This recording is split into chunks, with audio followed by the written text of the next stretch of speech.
தமிழகத்தில் பொங்கல் பண்டிகை கொண்டாட்டம் களை கடத்த தொடங்கி இருக்கிறது. வெளியூர்களுக்கு செல்வதற்காக சென்னை கோயம்பேடு பேருந்து நிலையத்தில் பயணிகள் கூட்டம் அதிகரித்திருக்கிறது.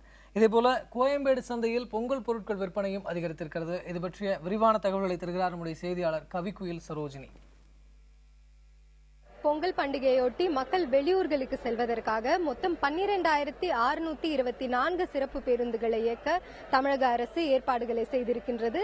இன்று ஒரு நாள் மட்டும் சென்னையில் இருந்து 1,447 பேருந்துகளும் பிற மாவட்டங்களில் இருந்து 3,225 சிறப்பு பேருந்துகளும் இயக்கப்பட இருக்கின்றன.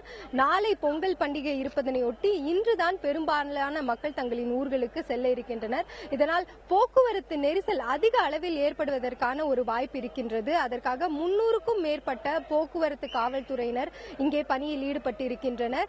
மக்களுக்கான வசதிகளும் இங்கே கோயம்பேடு பேருந்து நிலையத்தில் செய்யப்பட்டிருக்கின்றது. கோயம்பேடு மட்டுமின்றி கோயம்பேடு சந்தையிலும் அதிக அளவிலான பொங்கலுக்கான ஏற்பாடுகள் நடைபெற்று வருகின்றன. அங்கே என்ன நிலவரம் இருக்கின்றது என்பதனையும் நாம தெரிந்து கொள்ளலாம்.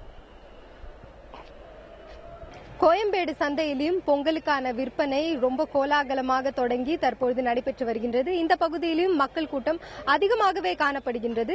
விற்பனையை பொறுத்தவரை கரும்பின் விலை ரூபாய் 300 விற்கப்படுகின்றது. மஞ்சளின் விலை ரூபாய் 30 விற்கப்படுகின்றது. இந்த வருடம் நேற்றைய விட இன்று எல்லா பொருட்களின் விலையுமே அதிகரித்திருப்பதாக இங்கு இருக்கக்கூடிய விற்பனையாளர்கள் தெரிவிக்கின்றனர்.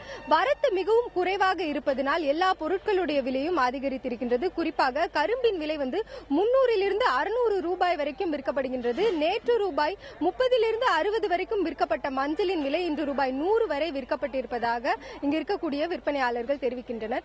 எனினும் இன்று இங்கே மக்கள் கூட்டம் இன்னும் அதிக அளவில் இருக்கும் என்பதனால சிறப்பு பேருந்துகளும் சரி, இந்த பகுதிக்கு வரக்கூடிய மக்களையும் சரி, இந்த போக்குவரத்தை எல்லாம் சமாளிப்பதற்காக அதிக அளவிலான போக்குவரத்து ஊழியர்கள் தயாராக இருப்பதாகவே அரசு சார்பில் தெரிவிக்கப்பட்டிருக்கின்றது. புதிய தலைமுறைக்காக ஒளிப்பதிவாளர் சதீஷ்குமாருடன் கவிக்குயில் சரோஜினி.